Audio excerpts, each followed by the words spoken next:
ఈ ఉదయమున నీవు ఎవ్వరినీ కలుసుకొనక ముందు ప్రభువును కలుసుకో. నీవు ఎవ్వరినీ చూడకముందు ప్రభువును చూడు. నీవు ఎవ్వరితో మాట్లాడకముందు ప్రభువుతో మాట్లాడు. నీవు దేనిని వెదకకముందు ఆయన రాజ్యమును నీతిని వెదకు.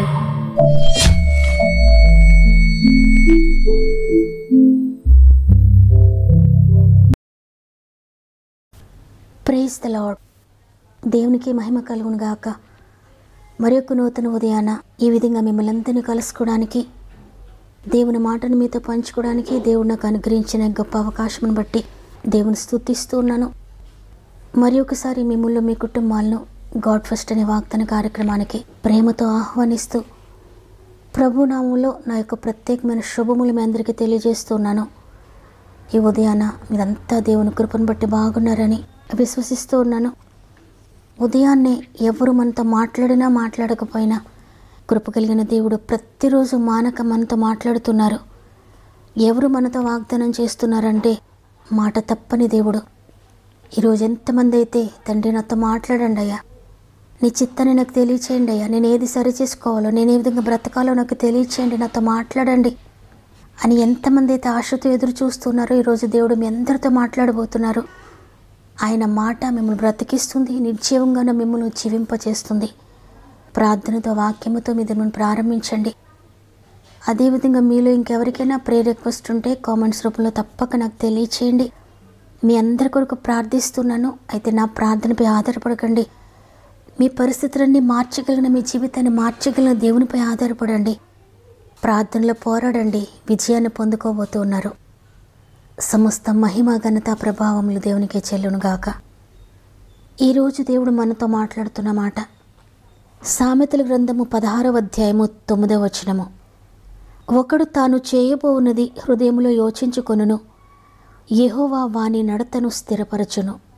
ఆమేన్. భూమిని, ఆకాశమును స్థిరపరిచిన దేవుడు, కొండలను, పర్వతాలను స్థిరపరిచిన దేవుడు, సముద్రానికి హద్దులు వేసిన దేవుడు ఈరోజు నిన్ను స్థిరపరుస్తానని, నీ కుటుంబాన్ని స్థిరపరుస్తానని వాగ్దానం చేస్తున్నాడు. మీరు మీ గురించి, మీ ఫ్యూచర్ గురించి, మీ బిడ్డల గురించి ఎన్నో ప్లాన్స్ వేసుకొని ఎన్నో ప్రణాళికలు కలిగి ఉన్నారేమో. అయితే నీ జీవితంలో చాలాసార్లు నీవు అనుకున్నవి జరగకుండా నీకు వ్యతిరేకంగా జరుగుతున్నాయేమో. నేను అనుకున్నవేవి నా జీవితంలో జరగడం లేదు, నా ప్లాన్స్ ప్రకారంగా నేను ముందుకు వెళ్ళలేకపోతున్నాను, నాకు వ్యతిరేకంగా జరుగుతున్నాయి, నేను అనుకున్నది ఒకటైతే నా జీవితంలో ఇంకొకటి జరుగుతుందని ఎంతమాత్రం భయపడొద్దు. నీవు దేవుని చిత్తంలో కనుక ఉంటే ఆయన తన చిత్తాన్ని నీ జీవితంలో జరిగిస్తాడు. ఆయన ప్రణాళిక, ఆయన చిత్తం నీ జీవితంలో జరిగినప్పుడు నీ భవిష్యత్ అంతా ఎంత అద్భుతంగా ఉంటుంది. అవన్నీ చూచిన తర్వాత మీరు అనుకుంటారో, నేను వేసుకున్న ప్రణాళిక నా జీవితంలో జరిగితే నా జీవితం బాగుండకపోనేమో, కానీ నా దేవుని ప్రణాళిక నా జీవితంలో జరిగింది, ఈ ప్రణాళిక ఎంతో అద్భుతంగా ఉంది అని. అందువల్ల నాకు వ్యతిరేకంగా కార్యములన్నీ జరుగుతున్నాయని ఎంతమాత్రం బాధపడొద్దు. నీకు మంచి జరిగేదైతే తప్పకుండా దేవుడు దాన్ని నెరవేరుస్తాడు. కానీ అది నీ జీవితానికి మంచిది కానిదైతే దేవుడు దాన్ని ఆటంకపరుస్తాడు. అందువల్ల నా ప్లాన్స్ అన్ని ఫెయిల్యూర్ అయిపోతున్నాయని ఎప్పుడు కూడా ఆలోచించొద్దు. దేవుని చిత్తానికి లోబడండి, ఆయన చేతులకు అప్పగించుకోండి. ఎందుకంటే ఆయన కార్యములు, ఆయన ఉద్దేశాలు, ఆయన ఊహలు మీ ఉద్దేశాల కంటే, మీ ఊహల కంటే ఎంతో ఉన్నతమైనవి. భూమి కంటే ఆకాశము ఎంత ఉన్నతముగా ఉన్నదో ఆయన యందు భయభక్తులు కలవారి యెడల ఆయన కృప అంత అధికముగా ఉంది. ఆయన ప్రణాళికలు కూడా అంత ఉన్నతముగా ఉన్నాయి. చూడండి, మనిషి మాత్రులంగా మనం గూర్చి, మన బిడ్డలను గూర్చి 100 సంవత్సరాలకు మనం ప్రణాళిక వేసుకుంటాం, ప్లాన్ చేసుకుంటాం. అయితే దేవుని ప్లాన్ నిన్ను గూర్చి, నీ బిడ్డలను గూర్చి కోట్ల సంవత్సరాలకు. ఆయన నిన్ను గూర్చి ఈ భూమి మీదకు మాత్రమే ప్లాన్ చేయడం లేదు, నిత్య జీవం కొరకు కూడా నీ గురించి ప్లాన్ చేస్తున్నాడు ఆయన. నీ బిడ్డల గురించి, నీ కుటుంబాన్ని గురించి కూడా నిత్య జీవం కొరకు కూడా ఆయన ప్లాన్ చేస్తున్నాడు. ఆయన ప్రణాళిక అంత ఉన్నతమైనది. ఆయన ప్లాన్ నిన్ను గురించి అంత పెద్దది. మీ జీవితాన్ని గురించి దేవుని మీరు అడిగింది, మీరు ప్రణాళిక వేసుకుంది ఒకటైతే దేవుడు మిమ్మల్ని వేరొక చోట నిలవబెడతాడు. ఈ మాటలు వింటున్న మీలో ఎంతమంది దీన్ని ఎక్స్పీరియన్స్ చేశారో నాకు తెలియదు, కానీ నా జీవితంలో నేను అడిగిన దానికంటే, నేను ఊహించిన దానికంటే మేము వేసిన ప్రణాళికల కంటే ఎంతో ఉన్నతమైన కార్యములు దేవుడు నా జీవితంలో, మా కుటుంబ జీవితంలో, మా పరిచర్యలో కూడా జరిగించడం మేము చూస్తున్నాం. అవును, మీరెన్ని ప్లాన్స్ వేసుకున్నా, మీరెన్ని ప్రణాళికలు కలిగి ఉన్నా, మీ అడుగులను స్థిరపరిచేది, మీ జీవితాన్ని నిర్దేశించేది మాత్రం ప్రభువే. అందువల్ల మీ జీవితాన్ని ఉన్నతంగా తీర్చిదిద్దే ప్రభు చేతులకు మీ జీవితాన్ని అప్పగించుకోండి. మిమ్మల్ని గూర్చి ఆయన ఉన్నతమైన ఉద్దేశాన్ని కలిగి ఉన్నాడు. పెద్ద దృశ్యాన్ని చూస్తున్నాడు మిమ్మల్ని గూర్చి. మీరు అడిగింది కొంచెమైతే ఆయన చేసేది ఉన్నతమైన కార్యం. హన్నా తన జీవితంలో గుడ్రాలు అనే నిందను తీసివేస్తే, నాకు ఒక బిడ్డనిస్తే వాని నీకు ఇచ్చేస్తానయ్యా అని చిన్నది అడిగింది, చిన్న ప్రార్థన చేసింది. అయితే దేవుడు హన్నాని గురించి చాలా పెద్ద ప్రణాళిక కలిగి ఉన్నాడు. సమూయేలు అనే ఒక గొప్ప ప్రవక్తను హన్నాకు బహుమానంగా ఇచ్చాడు. సమూయేలు తర్వాత ఇంకా కుమారులను, కుమార్తెలను కూడా అనుగ్రహించాడు. గిద్యోను గానుగు చాటున గోధుమలు దుళ్ళకొట్టుకుంటూ భయపడుతూ ఈ పూట ఆహారం దొరికితే చాలన్నట్లుగా ప్రణాళిక వేసుకున్నాడు. అయితే గిద్యోనుని గురించి దేవునికి ఉన్నతమైన ప్రణాళిక ఉంది. భయపడుతున్న గిద్యోను దగ్గరకు తన దూతను పంపించి బలాఢ్యుడాన్ని పిలుస్తున్నాడు. భయపడుతున్న గిద్యోని జీవితాన్ని స్థిరపరిచాడు. అనేక మంది ఎదుట బలాఢ్యుడిగా నిలబెట్టాడు. అనేక మందిని నడిపించే నాయకుడిగా చేశాడు ఆ బలహీనుడైన గిద్యోనును, భయపడుతున్న గిద్యోనును. అవును, ఆయన ఏదైనా మార్చగలడు.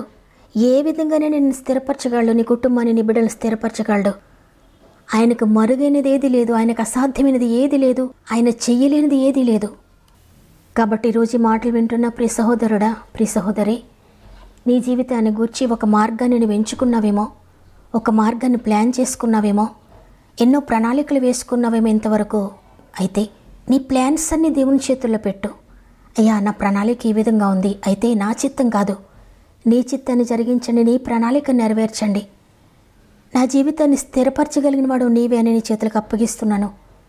నా బిడ్డలను స్థిరపరచండి అయ్యా, నా భార్యను స్థిరపరచండి అయ్యా, నా భర్తను స్థిరపరచండి అయ్యా, నా ఉద్యోగాన్ని స్థిరపరచగలిగిన వాడవు నీవే, నా వ్యాపారాన్ని స్థిరపరచగలిగిన వాడవు నీవే, నా ఆరోగ్యాన్ని స్థిరపరచగలిగిన వాడవు నీవే, నా భవిష్యత్తును స్థిరపరచగలిగిన వాడవు నీవు మాత్రమే. నీ చేతులకు నా జీవితాన్ని అప్పగించుకుంటున్నానయ్యా, నన్ను స్థిరపరచండి. నా ఫ్యూచర్ గురించి నీకు మాత్రమే తెలుసని ఆయన చేతులకు అప్పగించుకోండి.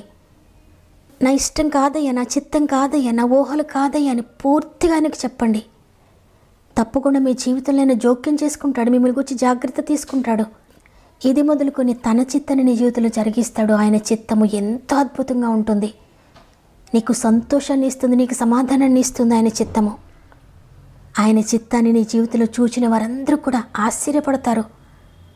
ఎటువంటి జీవితాన్ని దేవుడు ఏ విధంగా స్థిరపరిచాడు, ఎంతగా పడిపోయిన వీరిని దేవుడు ఎంత అద్భుతంగా లేవనెత్తాడు, ఎంతగా పాడైపోయిన వారి జీవితాన్ని ఎంతగా స్థిరపరిచాడని నీ స్వంత కుటుంబపు వారు ఆశ్చర్యపోతారు, నీ బంధువులు ఆశ్చర్యపోతారు, నీ స్నేహితులు ఆశ్చర్యపోతారు, నిన్ను గూర్చి తెలిసిన వారందరూ ఆశ్చర్యపోతారు. అటువంటి భవిష్యత్తును దేవుడు నీకు అనుగ్రహించాలని ఇష్టపడి దేవుడు ఈరోజు నీతో మాట్లాడారు. నీ జీవితాన్ని ఆయనకు సమర్పించుకుంటావా? నీ జీవితాన్ని స్థిరపరిచే దేవుని చేతులకు అప్పగించుకుంటావా? నా చిత్తము కానే కాదు, నీ చిత్తము జరగాలని, నా చిత్తము కానే కాదు, నీ చిత్తము చేయాలని, సింహాసనాసీనుడా ఓ సిలువ దారుడా, నీ పాదాల చెంత సాష్టాంగపడి ఉంటిని, నీ బలిపీఠము పైన యాగమైపోతిని. నా చిత్తము కానే కాదు, నీ చిత్తము జరగాలని, నా చిత్తము కానే కాదు, నీ చిత్తము చేయాలని, నీ చిత్తము జరగాలని. నా జీవితాన్ని స్థిరపరచగలిగిన సమర్థుడా, నీవు మాత్రమే నా జీవితాన్ని స్థిరపరచగలిగిన వాడవని నేను తెలుసుకున్నానయ్యా. అందుకే నా జీవితాన్ని ఈరోజు పూర్తిగా నీకు సమర్పించుకుంటున్నానన్న వారందరూ కూడా ఒక్క నిమిషంతో మోకరించినట్లయితే కలిసి ప్రార్థన చేద్దాం. తండ్రి, నీకు వందనాలు. నీ కృపను బట్టి మరొక దినాన్ని మాకు అనుగ్రహించారు. మా ఆయుష్కాలంలో మరొక దినాన్ని యాడ్ చేసినందుకు వందనాలు. ఈరోజు మరలా మాతో మాట్లాడారు. నేను స్థిరపరుస్తాను, నీ మార్గమును స్థిరపరుస్తాను, నీ కుటుంబాన్ని స్థిరపరుస్తాను, నీ ఆత్మీయతను స్థిరపరుస్తానని వాగ్దానం చేశారు. ఎంతమంది వాగ్దానాన్ని నమ్మారో తండ్రి, ప్రతి ఒక్కరి జీవితంలో ఈ వాగ్దానము నెరవేర్చబడును గాక. నమ్మిన వారందరూ ఈ వాగ్దాన ఫలమును పొందుకొందురుగాక. ఇంతవరకు స్థిరత్వం లేని, ఇంతవరకు ఏ ఆశీర్వాదం లేని, ఇంతవరకు నెమ్మది లేని వారి కుటుంబాలను మీరు స్థిరపరుస్తున్నారని, వారి బ్రతుకులను నిలబెడుతున్నారని, వారి జీవితంలో చక్కటి ప్రణాళికలు మీరు వ్రాస్తున్నారని మా ఆత్మీయ కుటుంబం అంతటి చేతులకు అప్పగిస్తున్నానయ్యా. ఎంతమంది ఈరోజు 2 చేతులు నీ వైపు ఎత్తి, తండ్రి నా ఇష్టం కాదు, నా చిత్తం కాదు, నీ చేతులకు అప్పగించుకుంటున్నానని స్థిరపరచండి అని కన్నీటితో అడుగుతున్నారు, విరిగి నలిగిన హృదయంతో అడుగుతున్నారు, మొరపెట్టుకుంటున్నారో ఇప్పుడే పరిశుద్ధాత్ముడ ప్రతి ఒక్కరిని తాకండి. ఇప్పుడే ముట్టండి నాయనా. వారి జీవితాలను ముట్టండి, వారి పరిస్థితులను ముట్టండి, వారి అంతరంగాన్ని ముట్టండి, వారి పాపపు జీవితాన్ని ముట్టండి, వారి ఆత్మీయతను ముట్టండి, వెలిగించండి. తిరిగి నాయనా, ఆత్మీయంగా ఎక్కడ పడిపోయారు, దేనిని కోల్పోయారు, మొదటి స్థితిని తిరిగి దయచేస్తున్నారు నమ్ముతున్నాను.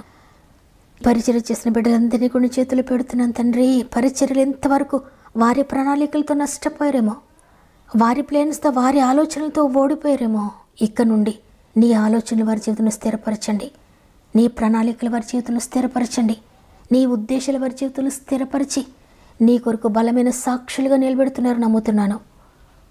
మరి ముఖ్యంగా తండ్రి, ఎంతోమంది బిడ్డలు వారి ప్రార్థన అవసరత కోరుతుండగా ప్రతి ఒక్కరిని చేతులు పెడుతున్నానయ్యా. పాపంలో ఉన్నవారిని లేవనెత్తండి, శాపంలో ఉన్నవారిని లేవనెత్తండి, వ్యసనాల్లో ఉన్నవారిని లేవనెత్తండి, ఆత్మీయంగా పడిపోయిన వారిని లేవనెత్తండి, మానసికంగా పడిపోయిన వారిని లేవనెత్తండి, ఆర్థికంగా పడిపోయిన వారిని లేవనెత్తండి, అనారోగ్యంతో పడిపోయి మంచం పైన వారిని ముట్టండి. నేను ఇప్పుడే లేవనెత్తండి, ఎందుకంటే మీరు సెలవిచ్చారు నిశ్చయముగా నీ రోగాన్ని భరించానని. మీరు భరించారు కాబట్టి ఇక వారు భరించక్కర్లేదయ్యా. విడుదల అనుగ్రహించడానికి వందనాలు చెల్లిస్తున్నాను. ఉద్యోగం విషయంలో నలిగిపోతున్నవాడిని లేవనెత్తండి, వ్యాపార విషయంలో నలిగిపోతున్నవాడిని లేవనెత్తండి, వివాహ విషయంలో నలిగిపోతున్నవాడిని లేవనెత్తండి నాయన. గర్భఫలం లేదని ఎంతగా ఏడుస్తున్నారు, కుమిలిపోతున్నారో ఆశ్చర్యకరమైన కార్యం మీరు జరిగిస్తున్నందుకు వందనాలు. ఎంతో కాలంగా ఉద్యోగం కొరకు ఎదురు చూసిన బిడ్డలకు చక్కటి ఉద్యోగాలు దయచేస్తున్నందుకు వందనాలు. పరిచర్య చేయాలని ఆశపడుతున్న బిడ్డలు మీరు అభిషేకించండి అయ్యా. నీ ఆత్మవరాలతో నింపండి, నీ కొరకు బలమైన సాక్షులుగా నిలబెట్టండి తండ్రి. నీ శక్తినివ్వండి, నీ బలమునివ్వండి, నీ వాక్కుతో నింపండి నాయన. వారిలో ఉండి మీరు మాట్లాడండి, మీరు పని చేయండి, మీరు కార్యాలు జరిగించండి. ప్రత్యేకంగా గర్భంతో ఉన్న బిడ్డలందరినీ చేతులు పెడుతున్నానే. 9 నెలలు మీరు తోడుగా సేఫ్ డెలివరీ స్థాయి చేస్తున్నందుకు వందనాలు. ఈరోజు పుట్టినరోజులు, పెండ్లి రోజు జరుపుకున్న వారందరినీ కూడా జ్ఞాపకం చేసుకోనండి. సంవత్సరం అంతా మీరు తోడుగా ఉండి నడిపించండి. ఈ దినం ప్రారంభిస్తూ ఉండి ఈ రోజంతా ఆత్మ కుటుంబం అంతటికి తోడు ఉండండి తండ్రి. వారు ఎక్కడికి వెళ్తున్నా మీరు తోడుగా ఉండండి. వారు ఏ ప్రయత్నం చేస్తున్నా మీరు సహాయకుడిగా ఉండండి. ఏ పని ప్రారంభిస్తున్నా మీరు తోడుగా ఉండి నడిపిస్తారని యేసయ్య పరిశుద్ధమైన నామములో అడిగి వేడుకొంచున్నాను తండ్రి, ఆమేన్. ఈరోజు ఈ మాటలు విన్న ప్రియ చెల్లి, ప్రియ తమ్ముడు, ఇంతవరకు స్థిరత్వం లేదని, ఎక్కడికి వెళ్ళి నేను స్థిరపడడం లేదు, నా జీవితం బాగోలేదని బాధపడుతున్నారా? ఈ వాగ్దానం మీ కొరకే. విశ్వసించండి, ప్రార్థనలో పోరాడి పొందుకోండి. దేవుడు మిమ్మల్ని స్థిరపరచబోతున్నాడు. దేవుడు నాతోనే మాట్లాడాడని వారందరూ ఆమెను కామెంట్ చేయండి. మీ ఇష్టాన్ని తెలియజేస్తూ వాగ్దానం లైక్ చేయండి, తప్పక షేర్ చేయండి. దేవుడు మిమ్మల్ని, మీ కుటుంబాలను అత్యధికంగా ఆశీర్వదించి దీవించునుగాక. దేవుని చిత్తమైతే తిరిగి రేపు అందరం కలిసి ఆయన స్తుతిందాం. అంతవరకు ప్రభు మీకు, మీ కుటుంబాలకు తోడేండి నడిపించునుగాక. God bless you.